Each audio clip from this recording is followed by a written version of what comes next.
গভীর রাতে দুইজন লোক চাদর মুড়ি দিয়ে কবরস্থানে প্রবেশ করে। তাদের হাতে ছিল কোদাল আর চাকু।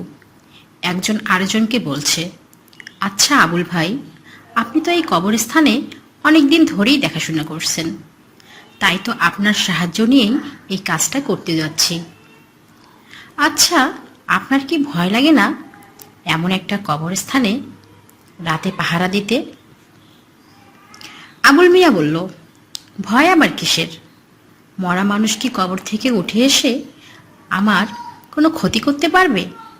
আর আমি তো আপনাকে এমনি এমনি সাহায্য করছি না, আপনি আমাকে টাকা দিয়েছেন, তাই আমি আপনাকে সাহায্য করছি। আর ভয়, সেটা আবার কি? মৃত মানুষকে ভয় পেয়ে কি হবে?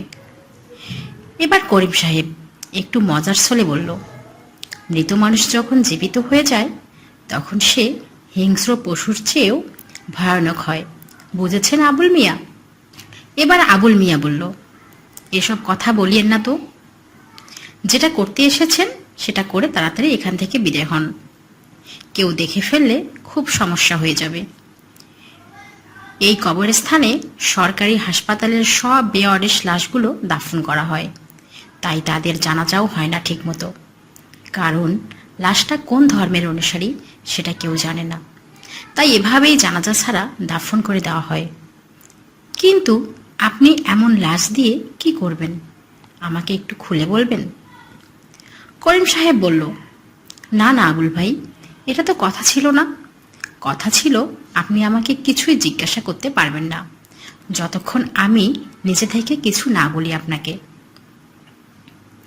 আবুল মিয়া বলল, হ্যাঁ, মাফ করবেন, আপনি শুধু আমাকে এতটুকুই বলেছেন যে আপনার একটা বেওয়ারিশ লাশের শরীরের যে কোনো অঙ্গ লাগবে আর তার কাফনের কাপড়ের টুকরো, তবে খেয়াল রাখতে হবে সেটা যেন কোনো মেয়ের লাশ হয়।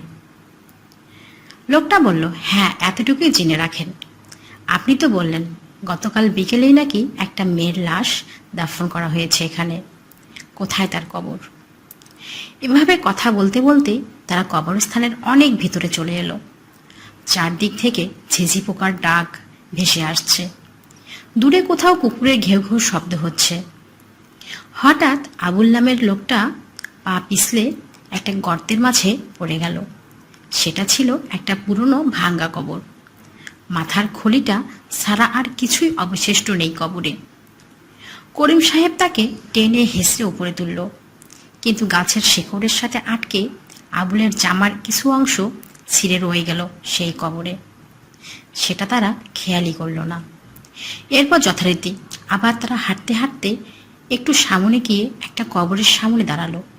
কবরটা নতুন, হয়তো আজকেই দাফন করা হয়েছে। আবুল নামের লোকটা বলল, আমি এই কবরটার কথাই বলেছিলাম আপনাকে। তারা দুজনেই মুখে একটা পৈশাসিক হাসি নিয়ে কবরটা খোঁড়া শুরু করলো। এর মাঝেই মুষলধারে বৃষ্টি শুরু হয়ে গেল। চারিদিকে ঝড়ো হাওয়া আর মাঝে মাঝে বজ্রপাতের আওয়াজে চারপাশে ভৌতিক আবহাওয়ায় পরিণত হলো। তারা প্রায় কবরটা খুঁড়েই ফেলেছিল, কিন্তু চারপাশটা এত ভয়ানক আকার ধারণ করেছে, মনে হচ্ছে এখনই পৃথিবীটা ধ্বংস হয়ে যাবে। দুজনেই এক অজানা ভয়ে থরথর করে কাঁপছে।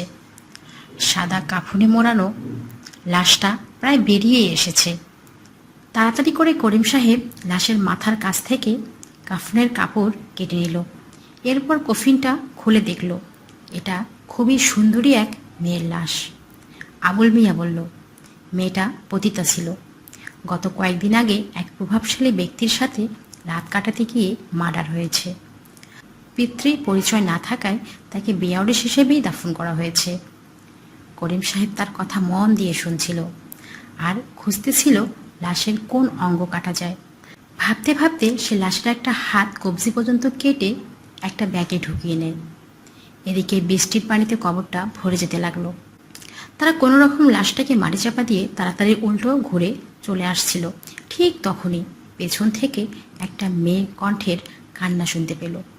করিম সাহেব বলতে যাবে যে পেছনে তাকিও না, ততক্ষণে আবুল মিয়া ঘাড় ঘুরিয়ে পেছনে তাকিয়ে ফেলল। সে দেখল এটা তো সেই মেয়েটা যার কাফনের কাপড় আর হাত তারা একটু আগেই কেটে নিয়েছে। সে ঠিক তাদের পেছনে দাঁড়িয়ে আছে, ভয়ঙ্কর চেহারা নিয়ে। আবুল মিয়া আর ঘাড় সামনে ঘোরানোর সময় পেল না। মেয়েটা চোখের পলকে এসে তার ঘাড় মটকিয়ে তাকে মেরে ফেলল। এটা দেখে করিম সাহেব ভয়ে সেই ব্যাগ ফেলেই সেখান থেকে দৌড় দিল। মেয়েটাকে পেছনে আর দেখা গেল না। লোকটা ভয়ে হাঁপাতে হাঁপাতে বারবার পেছনে তাকাচ্ছে আর দৌড়াচ্ছে। হঠাৎ মেয়েটা তার সামনে উপস্থিত হলো কোথা থেকে যেন। সে দৌড়ের ওপর থাকায় নিজেকে নিয়ন্ত্রণ করতে পারল না। উষ্টা খেয়ে পড়ে গেল সেই পুরাতন কবরটার ভিতরে, যেখানে ঢোকার সময় আবুল মিয়া পড়ে গিয়েছিল। সেটাও প্রায় বৃষ্টির পানিতে পরিপূর্ণ। লোকটা প্রাণপণে চেষ্টা করতে লাগলো সেখান থেকে উঠে আসার জন্য। হঠাৎ দুইটা হাত তাকে নিচ থেকে টেনে ধরল। সে তাকিয়ে দেখতে পেল এটা আর কেউ না, বরং তার সাথে আসা সে জামিল নামের লোকটা। একটু আগে যাকে মেরে ফেলা হয়েছে। মেয়েটা ওপরে হাওয়ায় ভাসছিল। তার চোখ থেকে কালো রক্তের মতো পানি বের হচ্ছে। সে চিৎকার করতে চাইছে ওপর থেকে। মেয়েটা এক ঝটকায় এসে তার মুখের ভেতর কাটা হাতটা ঢুকিয়ে দিল। এভাবেই কালের গর্ভে হারিয়ে গেল দুজনেই। পরদিন সকালবেলা সেখানেই তাদের লাশ দেখতে পেল গ্রামের লোকজন, কিন্তু কেউ জানতেও পারল না কি হয়েছিল তাদের সাথে গত রাতে।